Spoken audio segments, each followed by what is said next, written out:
Welcome back. The daughter of U.S. President Donald Trump, Ivanka Trump, says she's excited to travel to Africa to boost her work on her Women's Development Initiative. Mrs. Trump is scheduled to travel to Ethiopia and Cote d'Ivoire next week. In a statement, she says, quote, "This mission is crucial to peace and stability of nations and is achievable if we focus our efforts on job training and breaking down legal and cultural barriers." Mrs. Trump's program helps women with financial support and legal support, among other things. International Affairs analyst Calvin Dart joins us live from Washington, D.C. to further discuss this. Thank you for joining us on the program, Calvin. Thank you.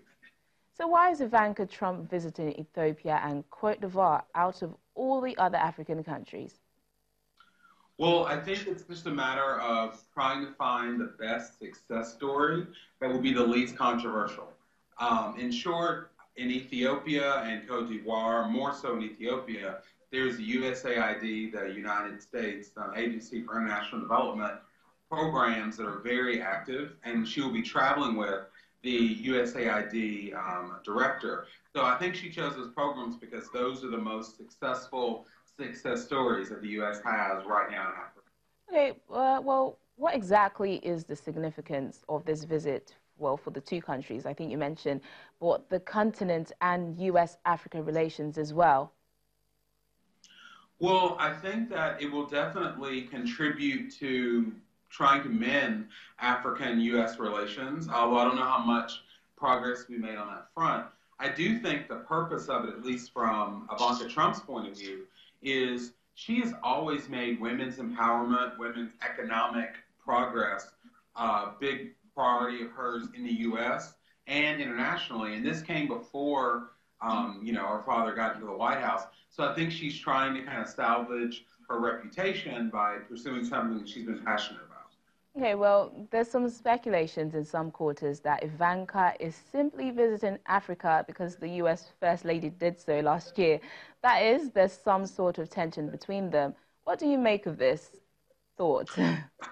Well, I'll say this. I'm right down the street from them, and I don't know anything of disagreement between them, although I may not know it if there was. Honestly, though, I don't think this is Ivanka trying to one-up Melania.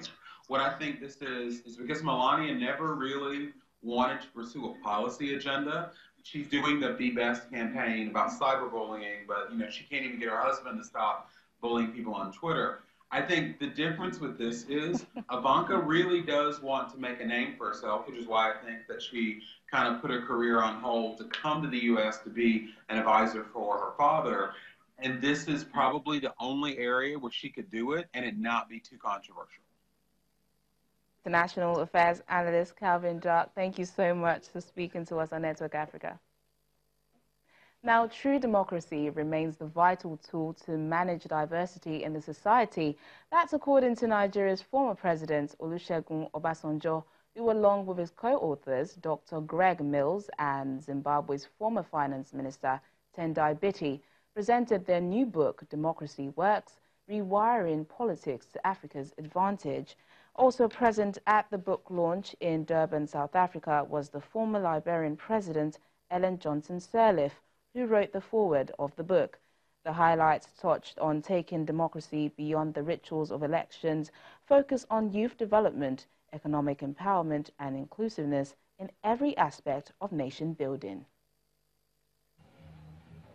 Prior to the launch of the book, which he co-authored, former President Olusegun Obasanjo gave us a glimpse of what he believes a working democracy should have. Even when the decision that is taken may not, on all fours, be in your favor, the fact that you have been able to make contribution gives you a bit of satisfaction. And that is something that we should not underestimate in terms of inclusiveness and what I call shared society. Shared community, shared society, inclusiveness, shared opportunity, and shared prosperity. At the formal presentation of the book, there was room for debate whether democracy is actually taking hold and working in Africa. Unbeknownst to many people, there has been a quiet revolution. More than 40 African countries today regularly hold multi-party elections, and that is a significant change from where we were in the 1980s. Of course, some of those elections, and this is about much of the discussion in the book, some of those elections are flawed, some more deeply flawed than others, but nonetheless, it is a significant change from where we were 30 years ago. Democracy is for all of us.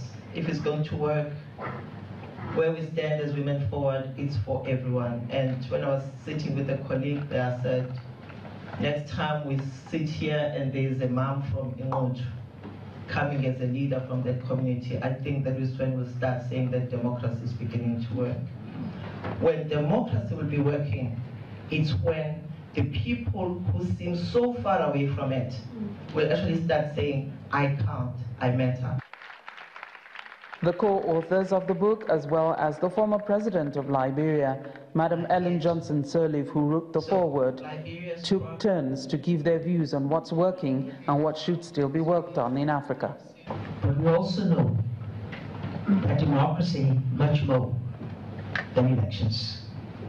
And for many of our countries, they've been able to go beyond this one symbol or this one value to be able to put in place in our societies the other tenets that are required to make a democracy functionable and sustainable. The democracy we crave for is much more than an election day that comes once in 5 years. The democracy must be substantive. The democracy must be more than mere mascara, more than mere lipstick. That's why the issue of making a democracy with economic development is so key. The issue of ensuring that that democracy actually uplifts the ordinary Wananchi, the ordinary citizen from poverty is so key. To me, the most important aspect of democracy is that it is the only instrument by which diversity can be best managed. Democracy Works, Rewiring Democracy for Africa's Advantage, follows Making Africa Work, a handbook for economic success, published in 2017. Both books explore how democracy in Africa can be nurtured and deepened to ensure economic growth and political stability. From Durban, KwaZulu-Natal, South Africa, Betty Dibia, Channels Television News. This is where we draw the curtains on the program today. Thanks for watching. I'm Teniola Shobowale. Bye for now.